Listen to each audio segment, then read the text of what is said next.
You're multitasking, but you are doing restorative work to your brain.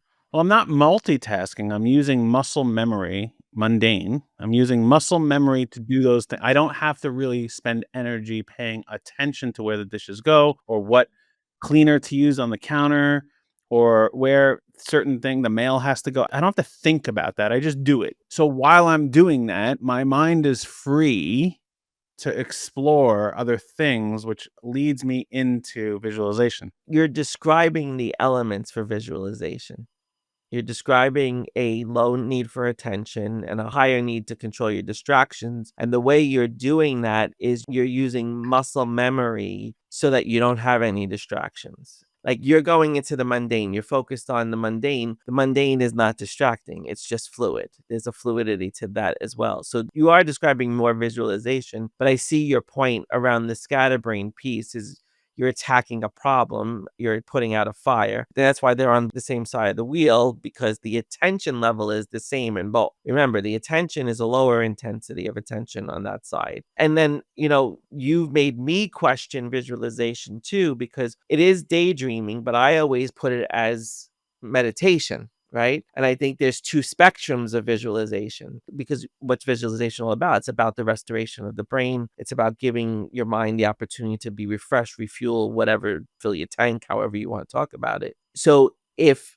daydreaming, where you're not really focused on anything, you're just thinking and wandering aimlessly, which is fine, and that's restorative to you. But some people need a little bit of structure to their restoration of meditation, focus on the breath, let everything else just kind of pass through and not pay any attention to those things. I'm starting to see there's different factions within each one that we could elaborate on. What if you created a blank wheel? Because the way I've always used the wheel is different. I still use the attention. I still refer to the zones. I still look at those things. But the way I've always used it is just a two-sided wheel. Gives me energy, uses my energy. I just look at those two things. This thing gives me energy. This thing uses my energy.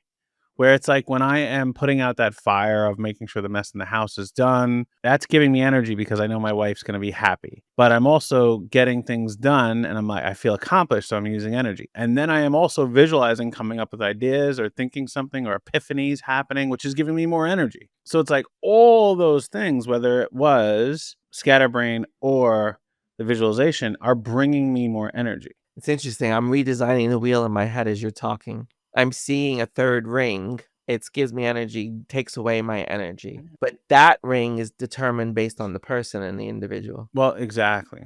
Because even like which certain is types of interesting. productive work, I wouldn't say they give me energy. They don't bring me like energy, but what they do is they allow me to get back to baseline. Okay. So, like when you and I leave a client meeting, which is Zone of Genius for us, and then we go in and we do some working on the business stuff, just things that have to get done. We're managing something, right? I'm allowing my temperature setting to get back to baseline, so to speak. I'm like, okay, cooling off, getting back to baseline. But that doesn't necessarily bring me energy.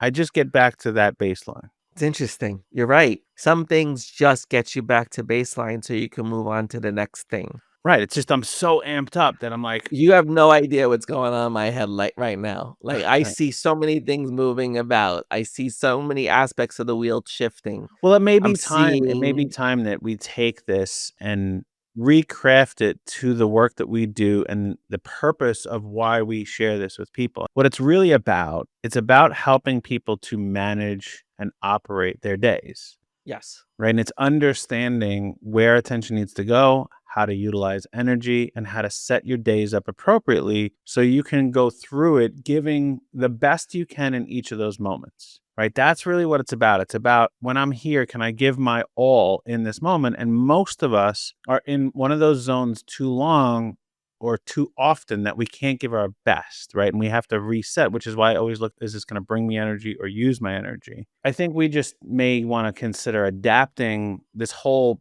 Yeah. philosophy and premise to use parts of it, but then put it into our own vernacular and our own intention and expectation for clients with it. It's reminding me of our vitality principle. right? Where we need vitality, we need ways to restore that vitality. We need to understand how we use energy physically, mentally, and emotionally. All of these things, the different zones, there is a physical, mental, and emotional element to them. So really, this becomes the wheel of vitality in many ways. And the way you're describing it, I'm thinking about it in that context. It's not even a whole new, it's a combination of what we are doing. It's taking and involving something that we've used for a while now and recognize that there's more application to it.